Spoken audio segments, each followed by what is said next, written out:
Welcome to The Explainer. Today, we're diving into something that has absolutely rewired the global economy, the historic 2026 Strait of Hormuz oil shock. As an analyst of complex systems, I've got to say, the sheer scale of this disruption is just fascinating. We're going to look strictly at the facts, the data, and the undeniable math of what happens when the primary exit route for Middle Eastern energy is suddenly and completely closed off. We'll trace the exact anatomy of this crisis, mapping out how a localized military conflict instantly triggered the largest daily oil supply shock in human history. Okay, let's dive into this. 20 million. I really want you to hold that massive number in your head for a second. This isn't a dollar figure, right? This represents the exact physical barrels of oil that were suddenly and abruptly blocked from entering the global market every single day. That is the absolute core of this crisis. 20 million barrels per day. The sheer logistical nightmare of losing that much physical fuel overnight is something our modern, highly optimized supply chains were just never designed to handle.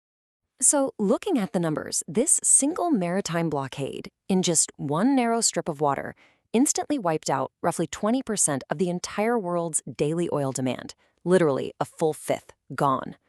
For highly reliant importing nations across Asia like China, India, Japan, and South Korea, this meant losing up to 75% of their typical seaborne oil imports and over half of their liquefied natural gas in the blink of an eye. To truly grasp this event, here's our roadmap for today.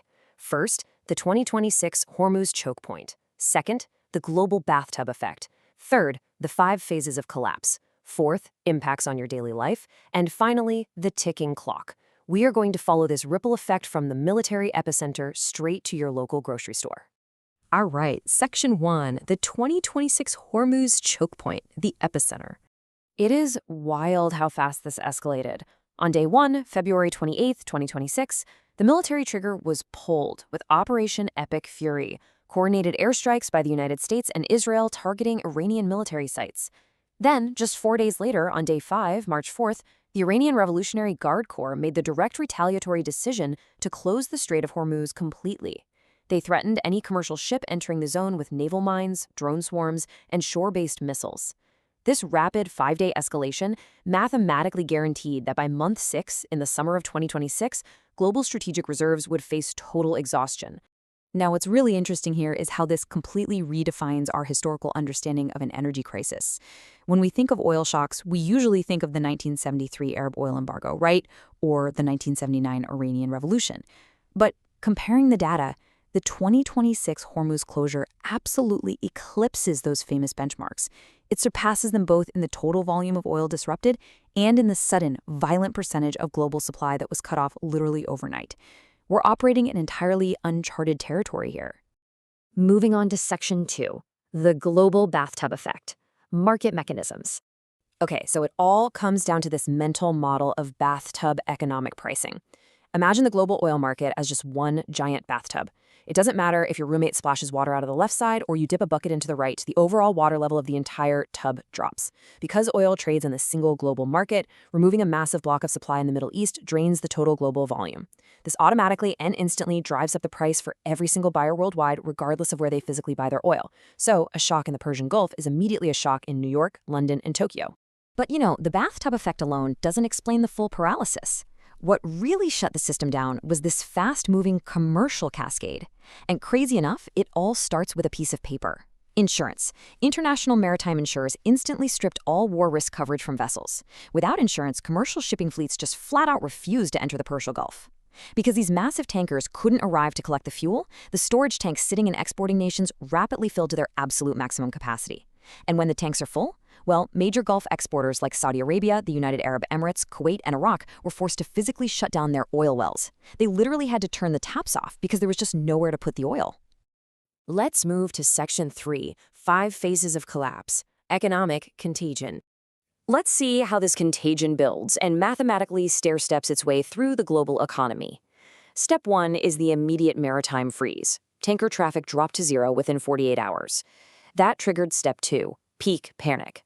Global Brent crude prices instantly spiked past $100 and hurtled straight toward $126 a barrel. But step 3 is where the real pain starts: refined fuel multipliers. The cost of industrial fuels, like the diesel that runs our trucks and the jet fuel for our cargo, rose twice as fast as raw crude due to panic buying. This forced step 4, industrial strain. Chemical plants and steel manufacturers across Europe and Asia were forced to just halt production entirely. And finally, step 5, macroeconomic stagflation. Surging energy costs drove consumer inflation wildly upward while simultaneously grinding economic growth to a total halt, pushing the globe towards severe recession risks. Which brings us to Section 4, Impacts on Your Daily Life, Tangible Consequences. So you might be wondering, how exactly does a naval mine in the Middle East make your local groceries more expensive? Well, first, logistics companies abandoned the Gulf, forcing long overland routes or trips all the way around Africa, which skyrocketed retail freight costs. Second, thousands of shipping containers were physically trapped inside the Persian Gulf, meaning there was a sudden shortage of containers everywhere else, causing widespread delivery delays.